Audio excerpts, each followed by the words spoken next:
Hello everyone, welcome back to my channel. কেমন আছো তোমরা সবাই? আশা করছি সবাই খুব ভালো আছো, সুস্থ আছো।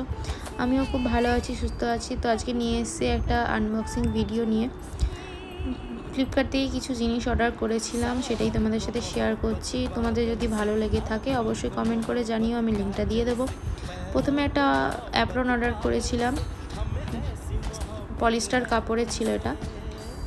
রান্না করতে গিয়ে প্রচুর তেল মশলা ছিটকে আসে, জামা কাপড়ে দাগ হয়ে যায়, উঠতে চায় না সহজে। সেই জন্য অ্যাপ্রনটা খুবই প্রয়োজনের। দুপাশে দুটো টাওয়াল দিয়েছে, যেটা ভিজে হাত মোছার জন্য বেশ কাজের।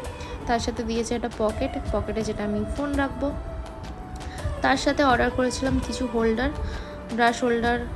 তো এটা অল পারপাস কাজে লাগবে, কিচেনে ছুরি কাঁচি চামচ হোল্ড করার জন্য। তার সাথে মেকআপের ব্রাশ, পেন, পেন্সিল, এগুলো সব কিছু হোল্ড করা যাবে। আর এই কিউট পেঙ্গুইন হোল্ডারগুলো কেমন লাগলো অবশ্যই কমেন্ট করে জানিও। Thank you.